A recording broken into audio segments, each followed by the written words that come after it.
I think honestly, I think it's really simple, and I think I'm not really sure why more people don't just explain this to people pretty upfront.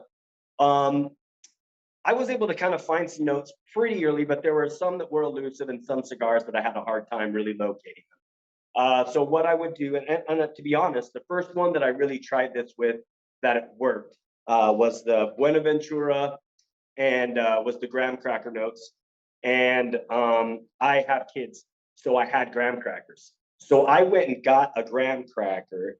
I ate the graham cracker to really like freshen my mind up and like be able to know that flavor. Drew on the cigar, and it was like a light bulb went off. I was like, oh my gosh, it does have graham cracker. Like it was actually shocking to me, because it seems like such a silly thing to say, but it was there. And then at the same time, I also then kept eating the graham cracker with the cigar. So it was kind of like a 2-for-1, right? Like one, I'm developing my palate, but two, I'm really enjoying eating that food and finding that note in the cigar. So then what I would do is the same thing I tell people now is go get like some chocolate covered espresso beans or a handful of almonds or drink a black coffee, maybe not even one that has mocha, or get some bitter baker's chocolate, a dark chocolate or something. And often I tell them, if someone says that these are the notes in the cigar, like if you look it up and it's got black coffee, bitter chocolate, and nutty flavors. Pick one of those or all of those things, take some handfuls of them or, a cup of the coffee, take a sip, look for the notes. Sometimes you'll find them, sometimes you won't. Sometimes it's because for you, they aren't in the cigar. So you have to kind of keep experimenting. But the more you smoke nutty note cigars and eat them with nuts, cashews, or almonds, eventually you're able to kind of plug them in because that flavor's already in your mouth. And that's basically what I really tell people. I'm like, start by doing things like that. The floral notes are a little harder to find. Those are some that I feel are more of an essence. And as silly as it may be, if if there's a perfumey, a fragrance, something florally in your home, sometimes it's easier to kind of smell those things and just get a sense and an essence of those, and you can kind of locate those. The other way to find those is sometimes with things like rosemary and lavender and other, actual herbs that aren't necessarily a flower, but they've got that herbal floral notes, and they can kind of help bring some of it out.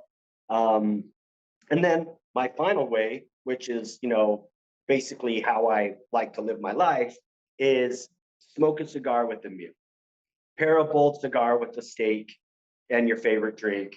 Start in the morning with coffee, and if you're a mild cigar that's kind of creamy, get something like a croissant or a Danish or something that's kind of dessert sweet, even a donut, to be honest.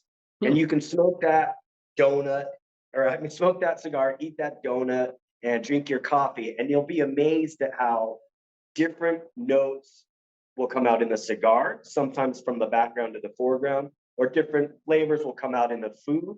It's kind of like this, it's kind of mind blowing if you take the time and you really give it a chance.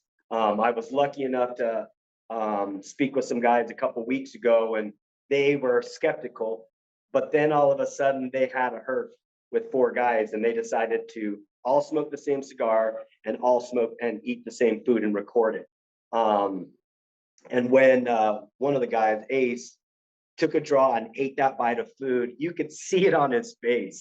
And he was like, wow, he's like, the spice is really coming out. It's not like a heat spice, but it's really coming out. And the guy next to him said the same thing. And then they gave me a shout out to like, you're on to something, Jay. Like, no joke.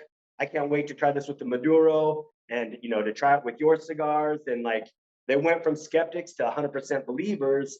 And the other part that makes it so beautiful while you're doing it with people is that it takes the herf to a different level.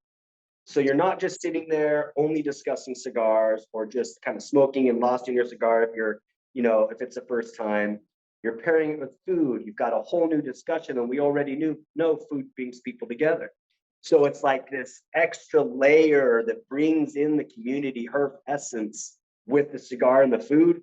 And I mean, as obviously as a chef, I think it's just an absolutely beautiful thing. I think it's magical.